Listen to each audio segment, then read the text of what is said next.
Five. Hey guys, welcome back to another edition of the Bulluminati podcast, proudly presented by Home Field Apparel. Guys, make sure you go check out homefieldapparel.com. They recently released Cincinnati gear, some really cool Cincinnati Bearcats stuff. From what I saw, there was no Zach Caleros items, so I think we're safe in that regard. And I believe on Saturday they're going to be releasing Gonzaga, which, I mean, come on. That's some pretty awesome gear coming up for Home Field Apparel. And, again, first-time buyers with the code Daily Stampede get 15% off your first order site-wide. And Seth, you saw Seth? He's sporting some Home Field Apparel right now. Mm-hmm. They've got 6 various USF shirts to choose from. Steeg, you're wearing a Colorado School of Mines sweater. I mean, we are just home field out for you guys. Make sure you check them out. Again, Daily Stampede, with the promo code Daily Stampede for first-time buyers, you get 15% off your order site-wide. So make sure you check them out.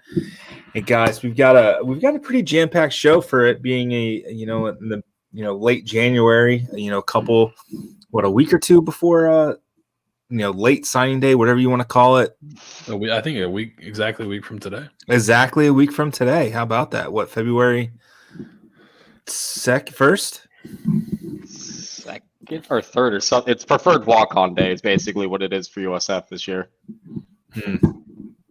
Fair enough. And we'll get into all things football, because that's what you guys come for. But there's still a lot of stuff going on. There's a lot of stuff. So let's just kind of jump into it. Actually, before we jump into it, how are you guys doing? It's been a little bit since we last spoke. Seth, how are you? I'm doing well. Yeah, New Year's resolution was to gain 20 pounds, so it's going great. Are we halfway there, a quarter there? What are we at now? Slow but steady. I think we're going to hit our stride around the Super Bowl. Okay. Probably. And then for sure. We'll see from there, Yeah. You get 1% better each day, There you go. And Steeg, you moved into a house, man. Yeah. We moved into a nice little Florida bungalow up here in I'm not going to say where I'm at, actually. That's bad. That's a bad idea. But a nice little bungalow. Moved in What's on the Saturday. Full address? Yeah, full address. I got my social right behind me too. And what is your mother's maiden name and the name of your first pet? If you could also. And the street I grew up on. I moved in on Saturday. Sunday we woke up to no hot water. Finally got that fixed today, so I took the longest, hottest shower I possibly could today. It couldn't have come at a worse or better time, but luckily got that fixed in the nick of time, and head out to California tomorrow. So the honeymoon phase of the house is already over. Daniel, north of Kennedy. We're good. As a proper man should. We don't discriminate around here, but we don't go south of Kennedy. Not allowed. Never. What's been new with you, Nate? What's going on in the world of Nathan Bond of the Daily Stampede? Man, having 2 kids is tough, man. I'll tell you what, Seth. I don't know how you do it, brother. I don't do much. It is tough. I will say that we've kind of got down our bedtime dishes routine.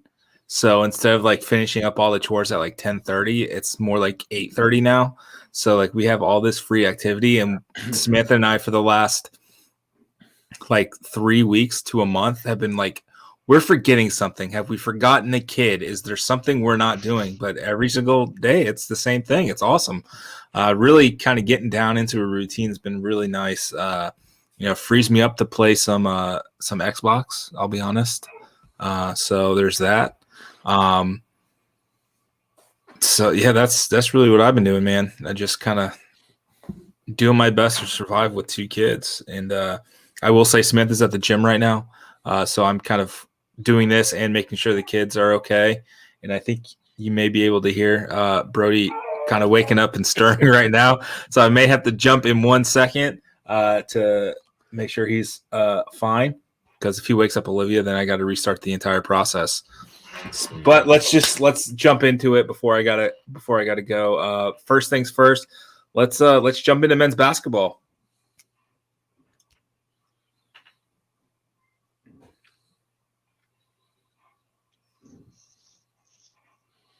All right, and that was your men's basketball update. Let's move on to women's basketball, where they're actually tied 50-50 at the end of the third quarter at SMU. They've been kind of dealing with some COVID and injury stuff over the last few weeks. That it's been pretty disjointed, to say the least. They beat Temple on Saturday. Yeah, I was there. Took them to overtime. But they came away with the win. Elena Tesnecki, Player of the Week. She was also named like the NCAA women's basketball starting five for the week. She averaged 27.5 points, dropped a 30-piece earlier in the week last week, and then had 25 versus Temple. I think she finished 10 of 12 from the line on Saturday. I think she was 8 for 8 from the free throw line in overtime. Really kind of helped ice the game away for the Bulls. Dulcie has 19 points tonight already, 7 rebounds. Betty has 12 and 8. And Elena, pretty quiet night so far, only 6 points, 4 rebounds. But I mean, this team's kind of been battling through it. So the fact that they're even getting through has been pretty impressive. They've played like 12 people already tonight. I think they'll figure it out. I think we're finding out that the conference is a lot better than it probably has been. I think the floor's raised a little bit higher than in previous seasons, and I think they're finding that out, and they're definitely getting everyone's best shot. That's for sure. And SMU is no slouch. I mean, they're 4-0 in the conference for a reason. After a pretty tough start, they've kind of figured it out, and we'll see what goes on. I know they've dealt with some COVID issues, so it's good to see them back on the floor. And then USF comes home and then goes right back to Texas this weekend to face Houston. Whoever scheduled that is rude, to say the least. But, such is life, man. Next on the docket, before we get into the football stuff, we've got tennis. Yeah. Spring of Rings is back, baby. Let's go. We've got men's tennis. So they start this Friday, the 28th, if I'm not mistaken. Yep, 28th. They host Georgia State. Which one's in Atlanta? Georgia State. So they play Georgia State. And then they'll face Virginia Tech and UGA in Athens at the ITA Invitational on the 30th and 31st. I forgot about that. Yeah, so that's going to kind of – that's a doozy. Sorry. Yeah, I completely forgot. So the ITA basically allows teams to if you're the top seed in your region, you can basically schedule who you want to start. If you're one of the top 8 schools, and that sucks. Georgia's we'll play USF. Not fun. Yep. And then their first home contest is February 5th, where they'll host FAU, UNF, and Texas A&M. And then on the women's side, they've already started. They're 1-1. They swept FAMU. Oh man. Oh dear, I think Brody's awake, guys. So they real quick, and then we'll don't risk it. Just run. Yeah. Oh my God, I gotta go. You guys keep talking. Don't risk it. It's not worth it. I'll finish what Nate was talking about. Women's tennis. Great podcasting tonight. Women's tennis swept Florida A&M, looked real good. Then proceeded to get scheduled against number 20 University of Florida, where we got swept 7-0. Obviously, top 20 team, pretty good showing against the top 20 team. I believe they won a doubles point, almost had it in the second doubles point, but ended up losing it right there at the end. And then could have put a good showing together during the singles portion, but we're not going to be taking down any gladiators anytime soon in that tennis program. Let me pull up when their next game is, because Nate left me kind of high and dry here. Seth, yes, what is your favorite thing about tennis? Love volleying, love playing at the net. Right. You got a big front court guy. You got to charge the net.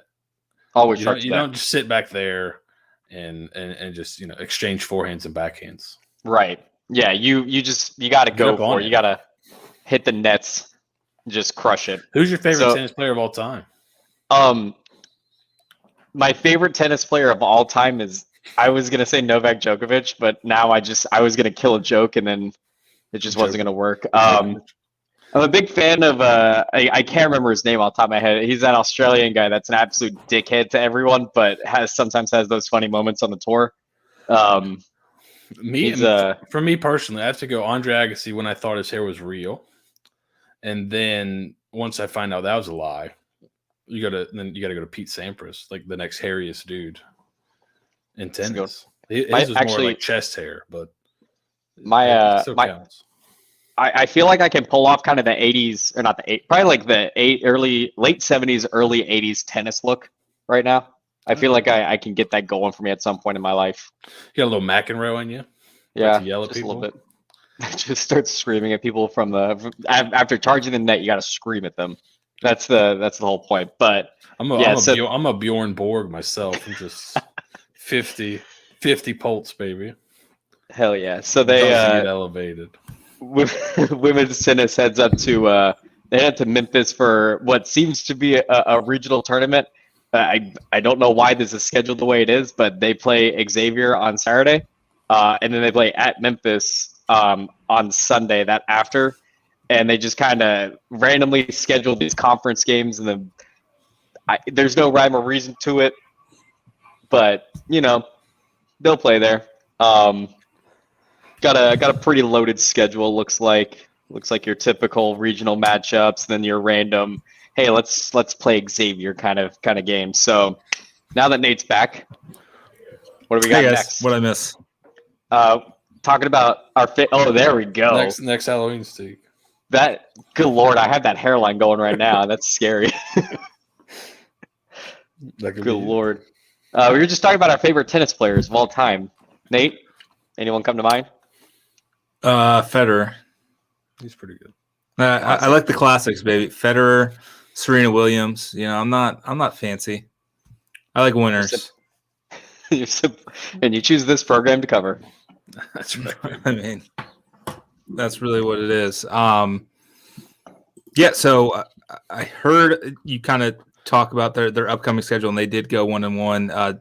They beat FAMU. They swept them 7-0, and then got swept by UF 7-0. But tale of two kind of different 7-0s, because they competed against Florida, and Florida is one of the top tennis programs in the country. I mean, since they've started playing tennis, they've won more SEC titles than literally any other SEC school. I think they have like 29 SEC titles, 7 national championships, like pretty dynastic from the Florida Gators women's tennis team. So it was a good fight, kind of going point by point with the Bulls there. I will say women's tennis needs to have they need to have a good season. I know, Christina Moros, she got extended, but it seems like every coach got extended.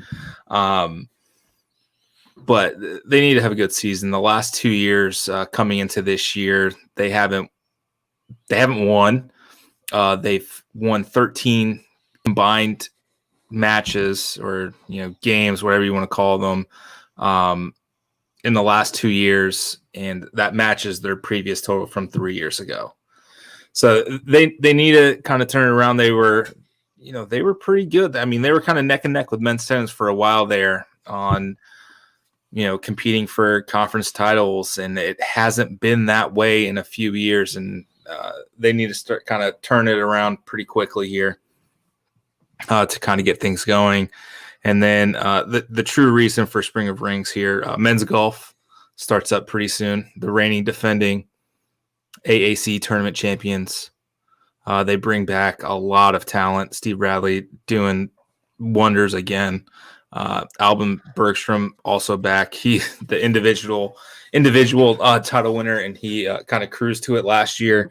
They'll open up at the UF Invitational February 12th and 13th. And on the flip side, the women will open at the FAU Paradise Invitational February 8th. That's another program that's really taken a few steps, forward over the last few years under Erica Brennan than it had in a good little bit. I mean, not without some controversy at women's golf with Tiffany Pratt, but I think that's well in the rear view mirror for women's golf, and their tag is the uprising, and it's starting to be that, and I think they can really compete. Maybe not for a conference title this year, but I think they'll compete more than they have in the past. And then baseball, your AAC tournament champions, your Gainesville regional champion, your just out of nowhere team, hashtag not last. They were picked 6th in the preseason by the coaches. They did get one first place vote. So, there's that. They opened with a little mini tournament here in Tampa at the USF Stadium with UConn, Louisville, and Charlotte, February 18th, 19th, and 20th. To be fair, getting picked 6th when you were under 500 going into the conference tournament, I get it. They went on an absolute heater that really no one expected. They do bring back a lot of talent. They did lose, Riley Hogan, Logan Lyle, Jake Sullivan, Colin Sullivan. So they did lose some leadership, but you still have Drew Brusher, who maybe hit the most iconic home run in USF baseball history at Texas. Down to their final out, pinch hit, absolute dong piece. I believe that's the technical term in baseball. If you guys want to correct me, it was it still could be carrying. That was one of the most majestic homers I've ever seen. One of the most majestic dongs you've ever seen. It truly was. It truly, truly was. Jack Jasiak was a unanimous first team preseason All-American Conference selection. Drew Brusher and Carmine Lane were also selected to the preseason team, and they went heavy. They got a bunch of freshmen in. They didn't really go transfer heavy. They've got a lot of talent for Billy Mole and his crew, and he got extended as well. He was also one of the coaches who got extended. I think this is shaping up to, health is always the thing, and, pitching is always the thing. You still got Ryan Kirkering back there. Brad Lord showed some signs of life late in the year, especially in the tournament. They've got some pieces to really compete, so I'm excited to see what they kind of do. And we're less than a month away, and then it's go time. I'm excited to see what they can do. And then softball, Ken Erickson just kind of doing what he does. They start February 10th. Illinois State, Kansas City, Michigan, Florida in the USF Rollins Invitational, and then they go to the St. Pete Clearwater Invitational, which is the huge, it is the softball mega tournament. They're Oklahoma State, Notre Dame. It's at the Eddie Seymour Complex in Clearwater. USF doesn't leave the Bay Area until March 5th. So they've got a lot of time in the Bay Area. I think March 5th at Florida Gulf Coast, if I'm not mistaken. Georgina Korik's back. I mean, I think she had 4 no-hitters. I think she led the country in shutouts, ERA or shutouts. That's what it was. I think she was 4th in strikeouts, 4th in ERA or something it was something pretty close. She was also named, the top 50 watch list. I think that was today. on Tuesday or Monday as one of the top, potential softball players in the country. This team will go as far as Georgina Cork goes, and I'm thinking pretty far. They need to find the second pitcher. That's always been the case with while Georgina's been here. They haven't had that second pitcher to really rely on. Hopefully they can find that, and Ken Erickson not having to split his mind and his thoughts with Team USA can just kind of focus solely on USF and kind of getting back into the swing of things. So hopefully things kind of pan out and work out for that guy. I think his contract was also extended in perpetuity until he decides to no longer be here. He graduated from here, played baseball here, I think he coached baseball for a little bit. He's one of the lifers for sure. Just a quick update. Women's basketball is up 54-52 with under 5 minutes left in the fourth quarter. Game's on ESPN Plus. If you guys want to, dual screen the game and watch us, turn the volume down because those announcers kind of sucked tonight. I'll be honest, they were not. they were not great early on in the first half while I was prepping. So let's get into it. Let's get into the thing why we pay Seth the big bucks here. Football. Hey, Seth. Seth, like we did the bit for men's basketball. You didn't have to do it the entire time. Oh, I was just really dedicated to the bit. Oh, I appreciate it. It's very Norm Macdonald of you. That's right. So Travis Trickett official, and he wasted no time doing a thing that we've all wondered why this coaching staff hasn't done. And I think he offered everyone in Miami or pretty close to it. Yeah, it was, you started to see the offers flowing. And I don't remember, Steeg followed us a little bit more closely, but I don't remember seeing that last year. And I think it started before he was even officially announced. You kind of saw some of these, he might have been on the road already before he was even officially announced. And that was one of the big pluses of his hire is his ability down there. And then you saw, I think you saw some coaches and some players from down there talk about how well he's going to do recruiting in that South Florida area, or, the Miami-Dade Broward area. So you're already seeing them offer some I think I've seen like 4-star guys, skill position guys being offered down there. It is a different kind of football down there, so it is good to kind of dip your toe into there, and it's going to be competitive, but there's guys you can grab if you're smart about it.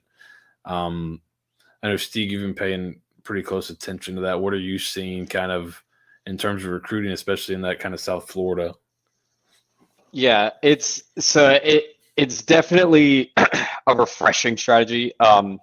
Obviously, this past year was an exception to the normal recruiting norm that you would see around the country. They were obviously going to go transfer heavy and get a lot of quantity and quality that way rather than going through the high school circuit.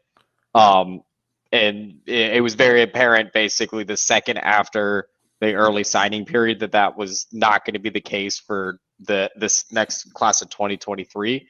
So, you could probably say they're going to take a few transfers, to replace any guy that decides to depart early or, for more immediate needs, but it all depends on how the eligibility waivers and everything are going to go that way. So I think you'll start seeing the staff, pull back into the Bay Area and really start to refocus back into the high school circuit. And, if anyone has followed me over the past 2 or 3 weeks, I've been retweeting anytime I see that a USF coach is somewhere. I'm doing my damn near best to try to keep up with it, and it is close to impossible at this point. Because not every coach, not every program or high school coach or program is going to tweet out whenever, a coach comes by or anything. But, they're hitting the major players of the state. They're leaving no stone unturned. There's a few schools I was surprised they kind of took a quick trip to, but they're building these bridges literally everywhere and asking these coaches, hey, do you have a guy, not necessarily class of 2023, but class of 2024. They sent an offer for a class in 2025. Like, I wouldn't be surprised if they find a guy in 2026 down in Miami just because of the amount of talent down there. But, they're hitting the Bay Area. Obviously, that's the big key. That's the stomping grounds. I think every coach has like 10 to 13 local schools that they go and visit. I saw there was a little discourse about one school in particular with Jesuit. I guarantee USF has been at Jesuit. It doesn't look like it, but I promise you they have been there.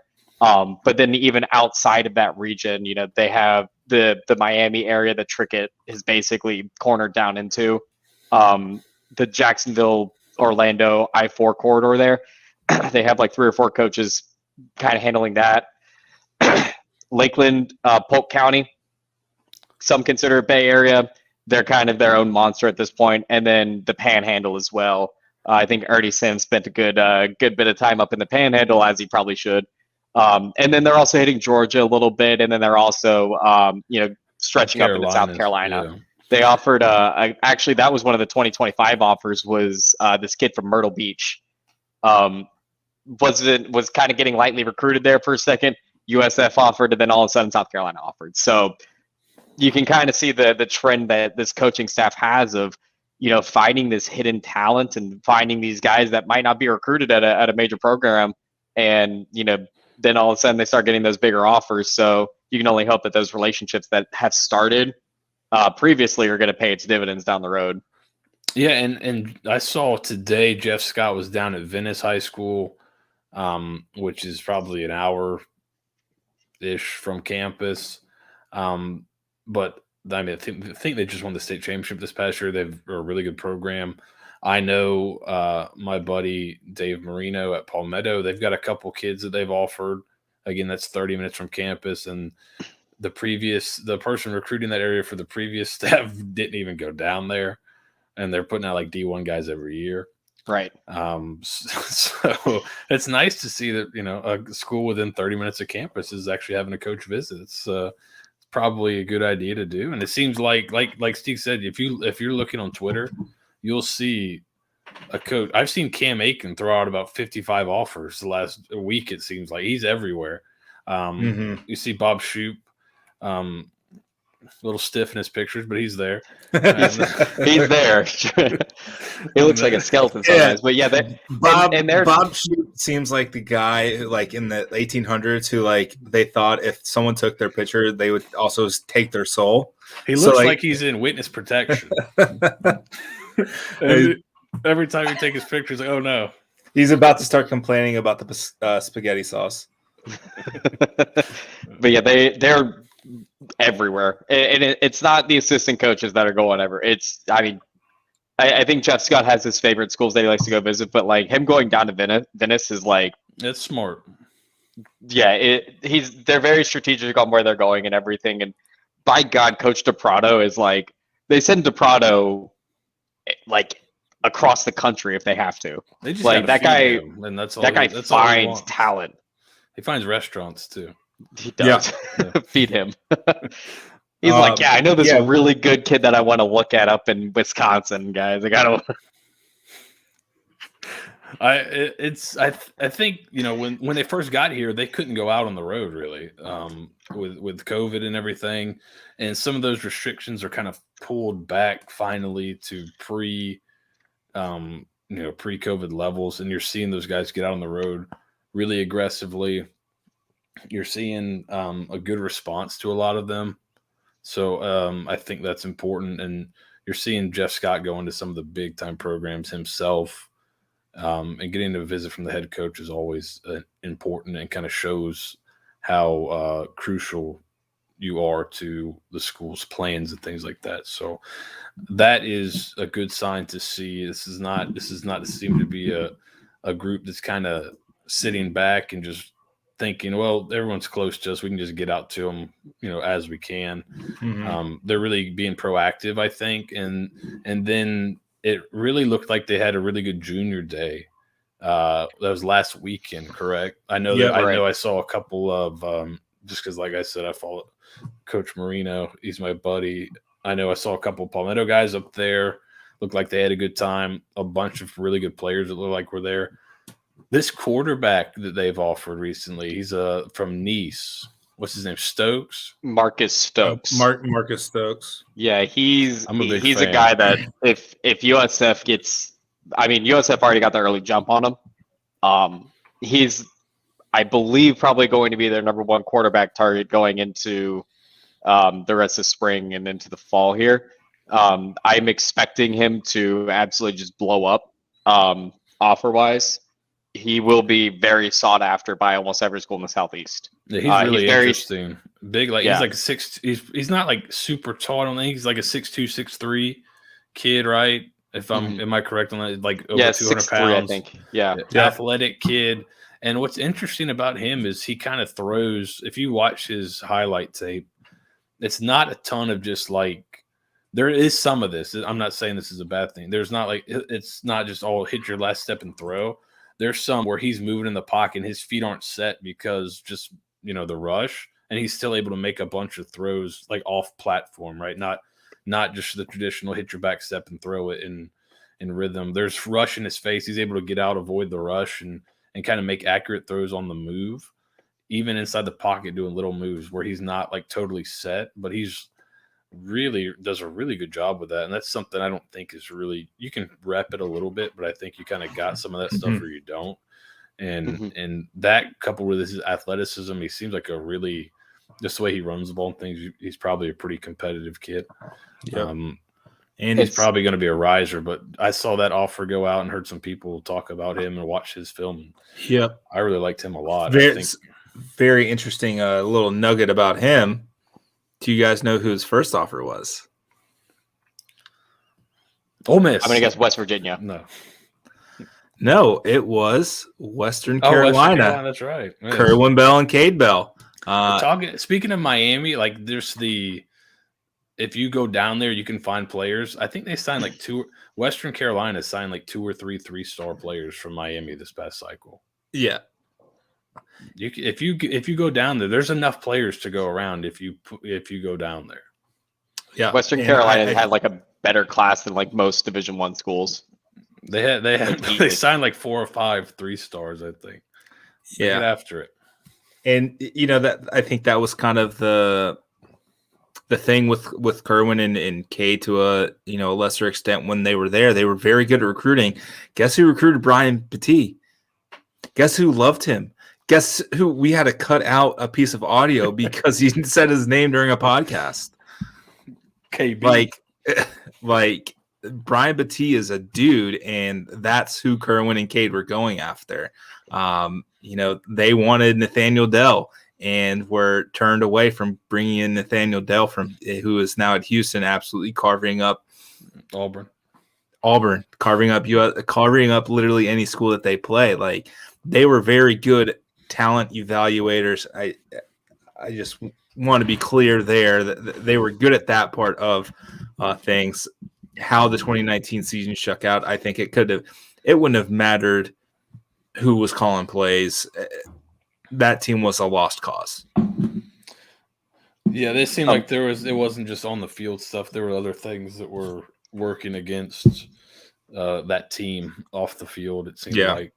And you kind of hear more about that now that you're further away from it. And they talk about how, after Jeff Scott's first year, it was, man, the culture is so much better this year than it was last year. And then this year, it's like, well, the culture wasn't that great last year.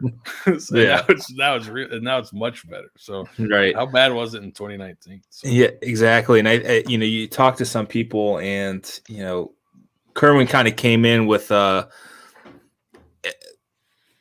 we have 2 years to get this right. And, some of the other people around the program like, no, we got to get this right now or it's not going to work or we will be out of the job. And I think that may have been the disconnect for Kerwin and the coaching staff that, he brought in and, Charlie Strong ultimately getting fired and moving on. Quick update here. 46 seconds left. USF is women's basketball is up 60-52 in the fourth quarter over SMU. SMU has not scored a point in 7 minutes and 51 seconds. That's a fucking eternity in women's basketball. That is a very, very, very long time. And I just want to take a look at the box score real quick for SMU. They're 1 for 15 from the field in the fourth quarter, and they've only turned the ball over one time. So they just went ice cold. They just went literally ice. Man, hate that for them. Tough stuff. Back to recruiting for 2 seconds. There is. Absolutely. I just want to do a quick update. There's one very interesting tweet that went out the other day. Blew up somewhat, but William Fowles is a 4-star receiver from Christian down in Miami.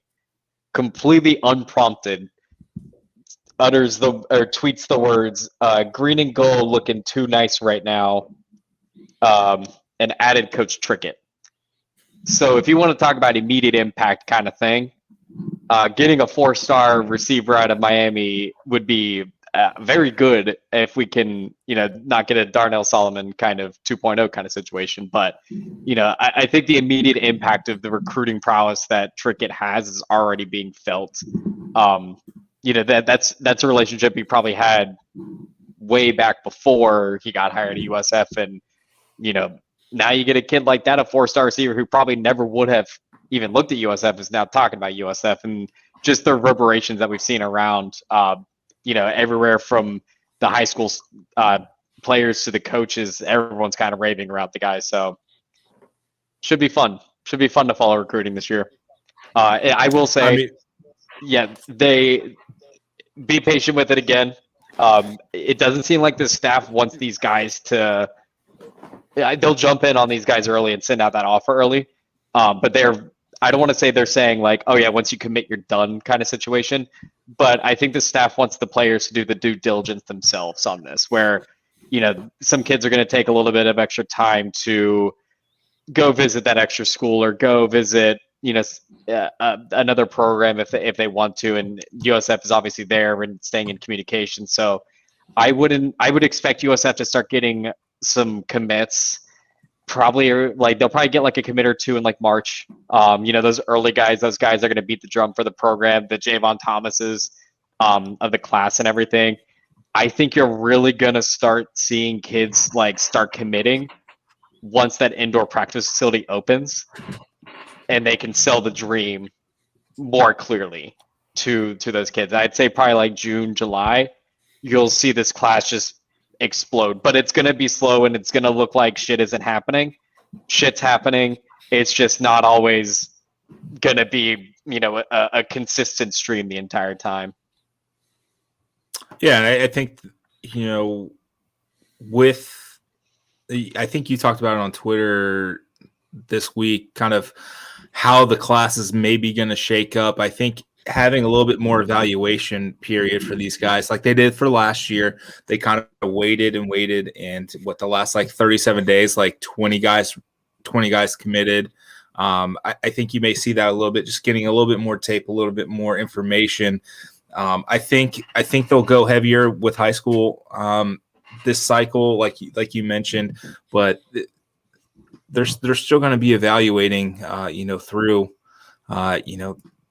the rest of the year, and make sure that they get the right guys, because it's not just bringing guys in, it's getting the right people, the right fit. And I think that they're big on the culture fit right now, and I think that's why Jeff Scott was a little hesitant on bringing in the Miami guys, for reasons that are too many to discuss completely and transparently and what have you. He didn't want to take risks, especially when he was building culture. You need to have a culture in where you can take in riskier guys who are very, very talented. And that's kind of where, the Quentin Flowers of the world, you need to have something built around them to make sure that they have success. And, even up in Jacksonville, it just seems that they were very gun shy about bringing some of the kids in. I think they've built the culture, they've got the right people in place just to make sure that these kids succeed. And I think that's really the ultimate goal for these guys, is to have them succeed and put them in the position to win games. I think I'm excited for it. Because of the COVID restrictions, you really had to lean on prior relationships for a lot of this Right. stuff, because there were classes that last year's freshman class, I don't think really ever got to come on campus. They didn't have official visits. They didn't have that kind of weekend long interaction with. So it didn't seem like the staff had a lot of connections in Miami. Did they have a ton of connections in Jacksonville? I know Jeff Scott's done a really good job recruiting kind of, the middle of the state, really, and done a good job in Tampa, and it kind of jumps in here and there. But maybe he didn't have those relationships, or the staff didn't have those. So, it's, you want to kind of have somebody's word you can trust, to a coach you can trust to say, no, this is a kid, he'll come in and play hard for you, that kind of stuff that you from experience, this guy's not full of it. So that's probably another part of it too, is just that the inability to have kids on campus and be able to interact with them. And that's why you're seeing a lot of freshmen transfer after 1 year this year. It's because you're getting a lot of guys that it works both ways, right? The players come on and they're like, all right, I didn't really know this coach that well. It's not quite what I thought it was going to be. This campus is not as great as it looked in that Zoom call. So you're seeing it both ways, but right. It seems like all that kind of stuff is done now. All those restrictions are gone. So I think you're going to be able to see and it certainly seems like this staff is what they do well, I think, is relationship build and kind of, they seem to do a pretty good job once they get the kids on campus. And so I think you're really maybe going to see that turn up a little bit, where they can kind of build these relationships a little bit more, have kids on campus more often, have them at camps in the summer. The sling and shoot stuff is, huge. Right. That's a big event for everybody in the state of Florida. Everybody knows what that is. All high school coaches know what it is. Most schools put a team in. That's a nice thing to have in your back pocket, but they couldn't do that in previous years. I think they could last year, but the year before, I don't think they were able to do it. So that's only going to help, and that helps build those relationships with earlier classes too. So it's not just the ones that you're recruiting now, it's the ones in the future as well. So I would imagine recruiting will tick up a little bit, but it could take some time. They seem to want the kids to be thorough and understand that once they make their commitment, they'd like for them to kind of, I think they are a little bit of that Clemson mind, where once you commit, we want you to be committed. Like, take your time, but once you commit, we don't want you taking other visits. We don't want you doing that other kind of stuff. So yeah. I think it's a fair mindset to have. Like, if you can get players to do that, it's great. Yeah. Some people were like, "Oh, are we going to do the Clemson method of like, once you commit, that's it?" It's like, ideally, yeah, that's an ideal situation. Like, you want your top guys to be every school would love that. Every school would love to. Oh wow, I don't have to worry about this kid jumping. Oh, perfect. Let me move on. Let me go try to recruit another teammate for him. Yeah, that would be like, no, we want our guys to go out and visit. We want our guys to go visit other schools after they're committed to us. Here's a live one. Talking about how thorough this coaching staff is. Keep in mind the national signing day being a week away, and what is it? USF is basically full in this class right now, but they'll still probably take some preferred walk-ons. Jason Hogan, and this one goes out to, I believe, Alex Rigsby went to Lemon Bay, but he's the class 2022 running back from Lemon Bay. He kind of has a preferred walk-on spot with USF, but it might be one of those situations where it's up to him if he wants to come or if he wants to go to a different school. But just tweeted, just want to say thank you to Coach DePrato for taking the time to call me. Definitely one of the straight-up best coaches out there. Go Bulls. So the consistent, and this was at 9:34 p.m. that he tweeted this, and I'm assuming it didn't happen 6 or 7 hours hot ago. Off the press. So, the coaches being as thorough as they are with these relationships is just, it's so refreshing to see it. Like, it's just, words can't describe how night and day this class feels. And we got the big dub in Dallas. Big time dub in Dallas. Women's basketball knocks off SMU 62-56. Three double doubles. Eliza Pinzon had 10 points and 10 assists. Betty Manunga had 17 points, 13 rebounds, and Dulcie Mengianu, 19 points, 12 rebounds. I'm pretty impressed. I kind of nailed that. I usually have to use the pronunciation guide. That was the toughest name to pronounce in USF history, I think. Yeah. And then Elena finished with 10 points as well. So four scores in double figures, 4 starters in double figures. Yep. So good stuff. I think that brings them into a first place tie in the conference with Central Florida, who technically has the tiebreaker. And oh man, and they beat Tulane, so I think they'll move into first place. Jeez Louise. Tulane was up 10 in the middle of the third quarter and lost by 2. That's just a bad beat. That's just a bad beat for everyone all around. Low tide. Credit to where credit's due. Tulane was up 22-9 after the first quarter. Sorry, what was that? They were up. Tulane was up 22-9 after the first quarter. That's dog. Yeah. And like I know JP's not like running the show at Fear the Wave anymore, but like what the hell? Whatever. It's bad. It's bad beat. Yeah, so Central Florida moves into first.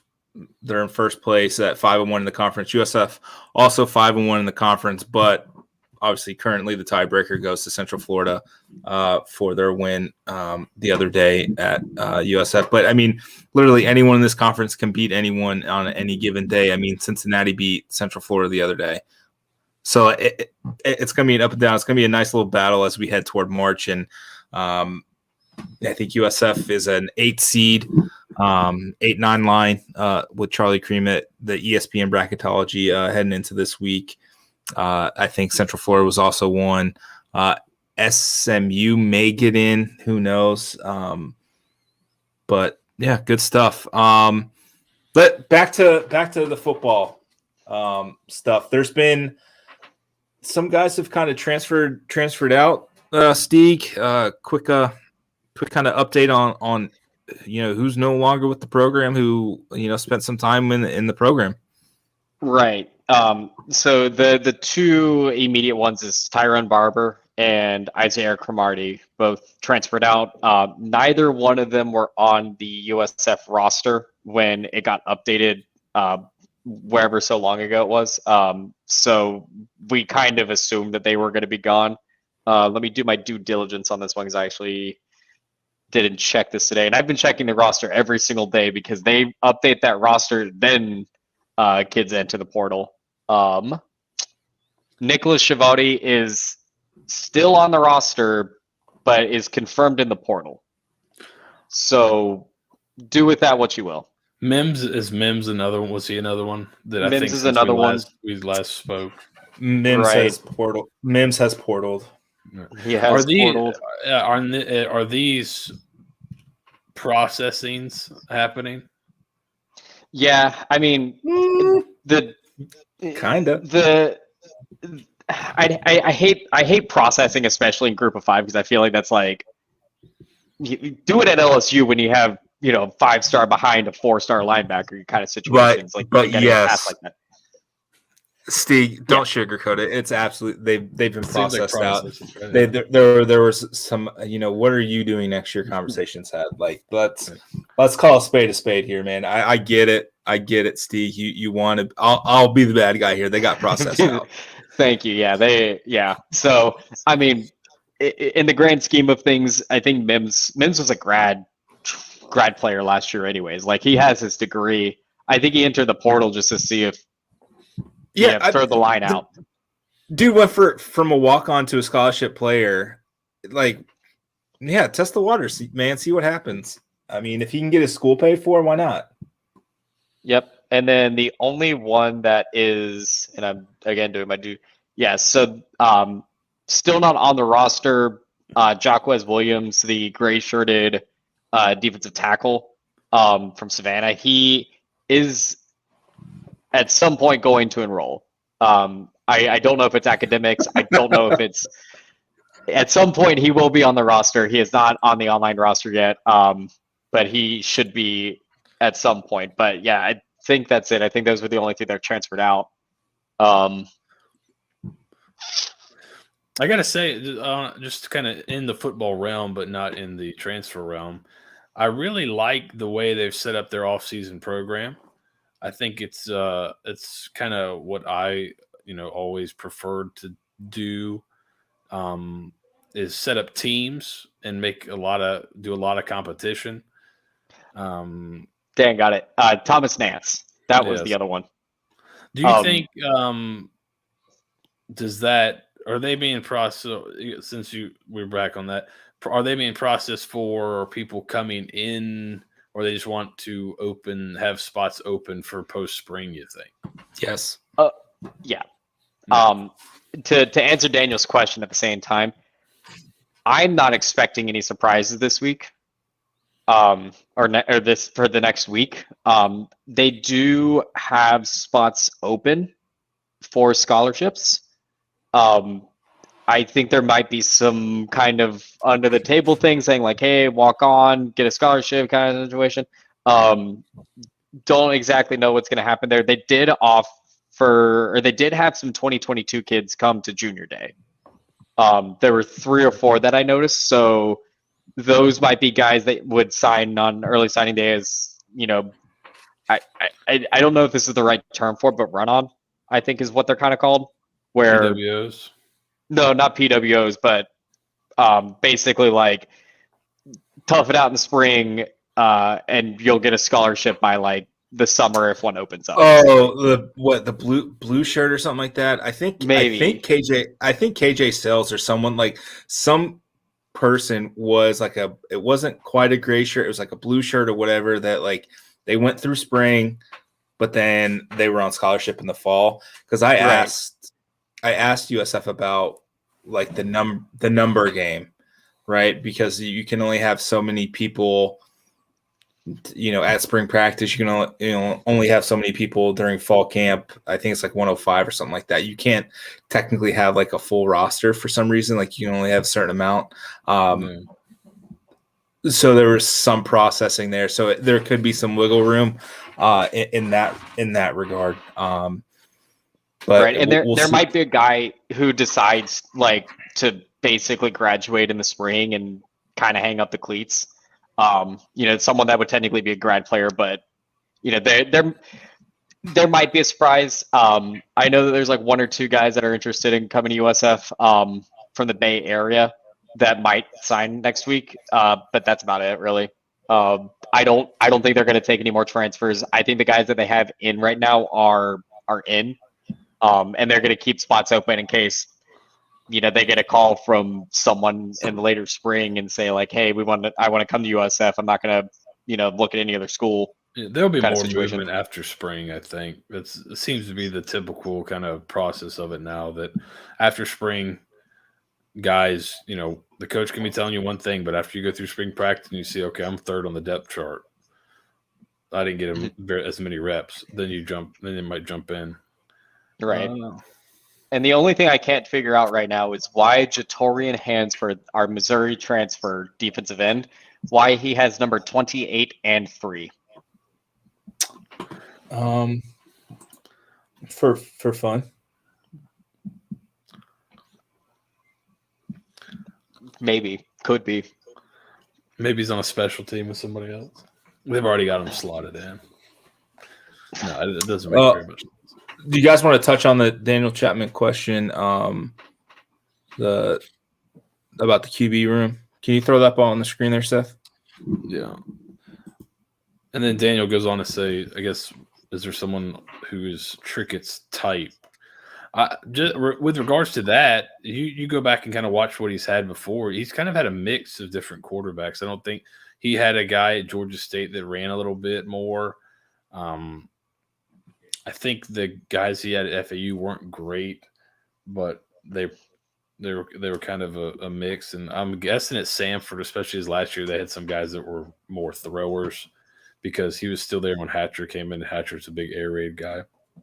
Yeah, I don't know. Is this Timmy's job? I would assume it would be off the start, but I thought now. I thought last year that Timmy didn't really get better as the season went on, but I don't know that that's his fault. So I think you would have to give him the benefit of the doubt as a starter right now, just because of all the experience he got last year and the flashes he showed, and then hope that with a new quarterbacks coach that really helps him improve and make those strides. And hopefully that was the issue there, was position coaching. But we'll see. I think in a healthy program, and I don't think you want to really have anything totally locked down. You can have guys out front and getting most of the reps, but you saw it, Seth. Yeah, you can't. I mean, you can't say it. I'll say it for you. I don't think I have to say it. I think everyone gets it. He still follows me on Twitter. I can't say it. Yeah. No, but maybe it wasn't. That might not be the issue. So I think you'll have a real. I mean, we'll see. If it's not much better in the spring, then what's the issue?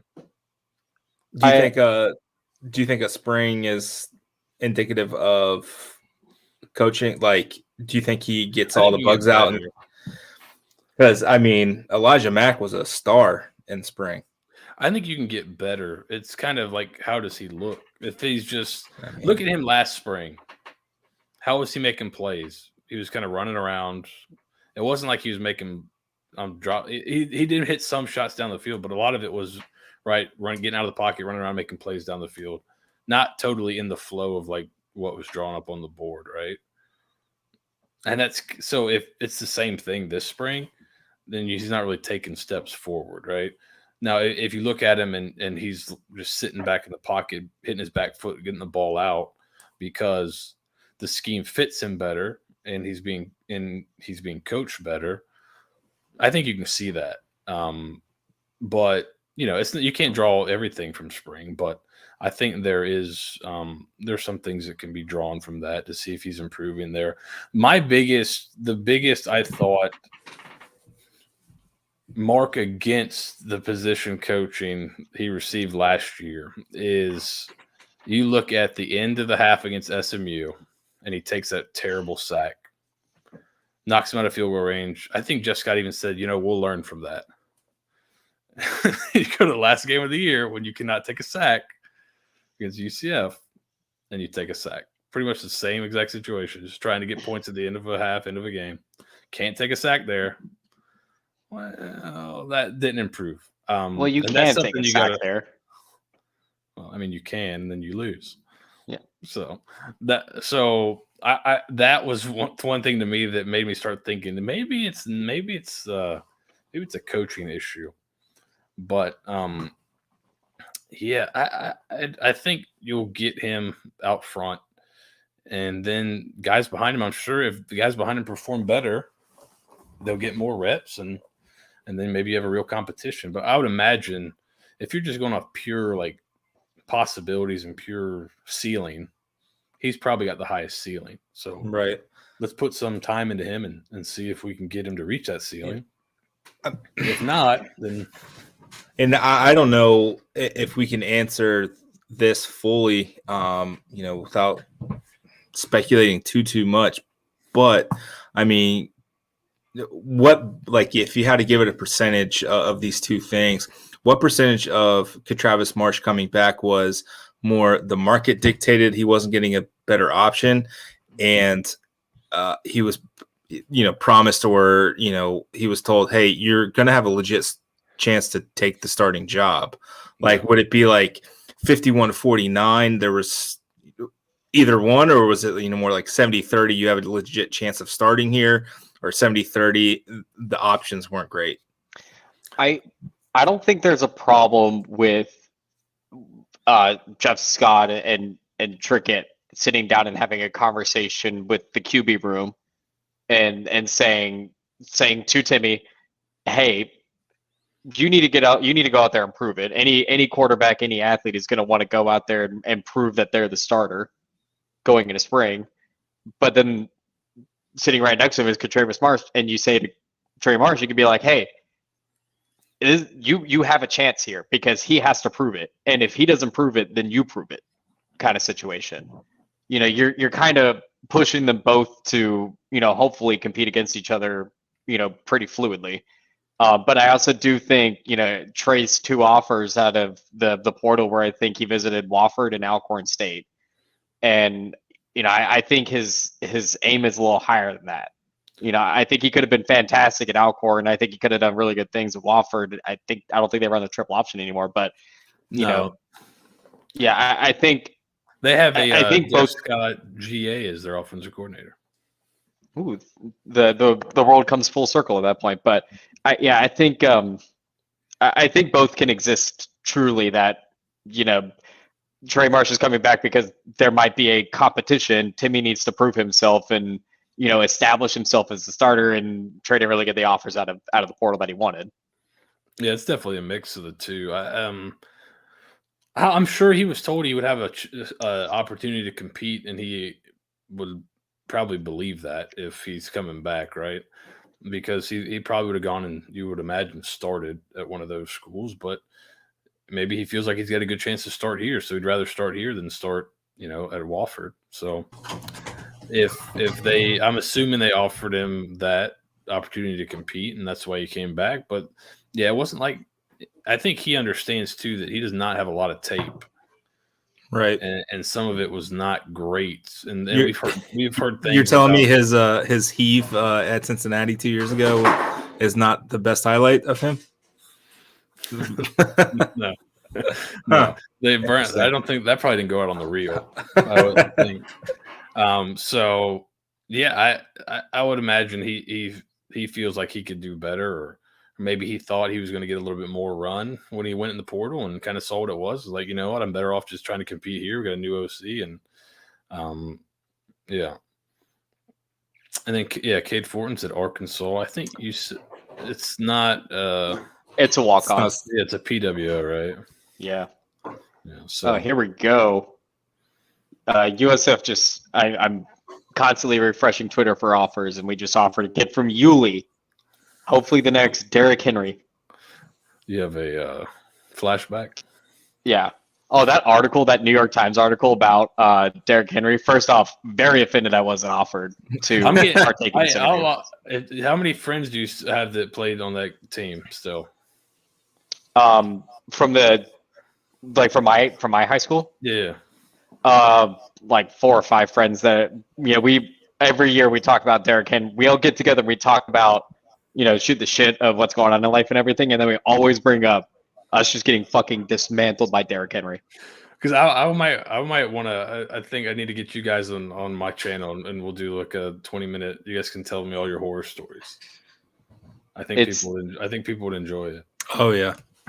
If you could get the huddle, if you get the film too, you guys can narrate over it. So when he signed in Alabama, I like when ESPN was doing like the whole, you know, signing day ceremonies that they were doing in the past. They were showing clips of him, and I was in one of the clips, and that was the clip that I always refer back to as like my freshman year when I realized I wasn't going to make it as a football player, was when Derrick Henry stiff-armed me like to next millennia. Like I was some scrawny ass corner who had to come in on a substitution because our other corner broke his helmet. Like his fucking face mask broke trying to tackle Derrick Henry. They come in, and I promise you, they had 4 plays at Yulee High School when Derrick Henry was there. It was run to the left, run to the right, run up the middle, and they would pass the ball, but the pass was going to Derrick Henry. Like there was no, it was the Derrick Henry. That's called good coaching, right? And it was get funny. The ball in your best player's hands at all times. I remember reading his box scores. He had like 45 carries or something. Insane. Yeah. It got stupid at some point, but my favorite part was how it evolved from like the coach at Yulee. Basically, like they went from, you know, kind of like a spread style offense to, you know, a power I offense with, you know, pretty much like 12 personnel, and then they full steam ahead went into no receivers, just all blocking. You know, they basically everyone was up on the line. and then they just got rid of their quarterback and they put Derrick Henry at like basically at the fullback position. Had like 2 up backs on either side, and it was just literally like, yeah, run the ball, try to stop him. Like it became his senior year film was fucking stupid and funny. So it was like a combination of like the Bugs Bunny like cartoon where he plays all positions, and then also like from The Simpsons where Nelson has to throw the pass and also catch the pass. Yes. I mean, the box. I think my favorite box score. I think it was like the 5th straight week that Derrick Henry won like football player of the week for Jacksonville senior year or something. But he the quarterback that game didn't throw a pass. Like they had 0 pass attempts. They won like 56-51 because you really didn't have a defense either. But they just it was stupid games to watch. They were, I could tell stories for eons about Derrick Henry and how much he just destroyed me. But yes, I played corner. I played corner and safety. I couldn't. Yeah, I would. 5'8" Rob was just not prime for the pickings. I was. Seth, do you guys have like the when you guys did film review? Did you have like a guy you would always like circle and be like, all right, we're gonna attack this guy? Yes. Yeah, that was me. The duck. I think I was the duck every week. Yeah. Well, I'll send Seth some of my film, and we'll do film review during the off season. If you have that Derrick Henry film, we should do that. Get on. We'll go on my little channel, and you can tell the world about what Derrick Henry did to you. It'll be a safe space. It'll be a safe space. Yeah, let's wrap up here. We've gone on for an hour and 6 minutes. God bless Vito for editing this. So when you guys listen to it, it'll be in your podcast feeds at some point tomorrow. Be sure to like and subscribe. We're on iTunes, Spotify, all of your favorite podcast platforms, because Vito is good at what he does and does it well. And that's why we have them. And then be sure to go to homefieldapparel.com. First-time users, first-time buyers get 15% off their order site-wide with the promo code Daily Stampede. Again, that is Daily, DAILYSTAMPEDE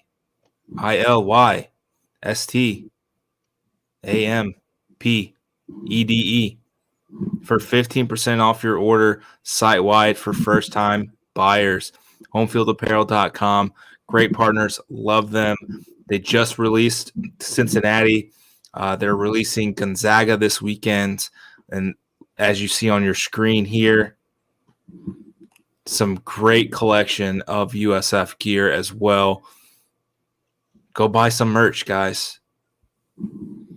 It's comfortable shirts. Yeah, if you buy enough. Maybe. If you buy enough. The only thing better than a first release, a second release. Yep. I've always said that. So be sure to do that. Again, thanks for joining us. Thanks for all the questions, the comments. We love interacting with you guys. It's always fun. We'll be back probably next week for signing day. We'll do a little post signing day recap, kind of discuss, because then it's spring football season, baby, and we're back. We're back. Have we heard anything about scheduling of spring football? Don't be ridiculous, Seth. Oh, my bad. I'm still waiting on Trickett's contract. Yeah, I'm still waiting on Travis Trickett's contract. It took almost 6 weeks to get Brian Gregory's contract. Waiting on Bobby Bentley's. I know there's a question real quick about the OC duties. So Trickett was just straight up announced as the OC. So I don't think there's going to be any co-OC. I did ask for Trickett's contract and any newer updated Bobby Bentley contract. So we'll know for sure. But as of now, it's just a singular offensive coordinator, unless I'm mistaken. Yeah, as far as what we know and everything it is, I've heard rumors that it's a co-offensive coordinator position. Which is why I asked for both. Yes. which is why I asked for both. I'll be going to a coach's clinic with Bobby Bentley speaking. You Oh, should very ask nice. him. When's that? March 3rd and 4th, or 4th and 5th. If we haven't heard back by then, ask. Yeah. Well, he'll probably put it on there. On it, they usually introduce themselves with their titles at the beginning, so Yep. So I'll report back. I appreciate it. For Seth, Steeg, and myself, Nathan Bond, this has been another fine edition of the Bulluminati. Fine's relative. Another edition of the Bulluminati podcast presented by Home Field Apparel. Enjoy yourself. Be safe. Stay warm at Gasparilla this week, folks. Seth, what are your tenets for Gasparilla? Drink a lot of water, right? I don't know. I've never been. Steeg, what's your rules? Hydrate.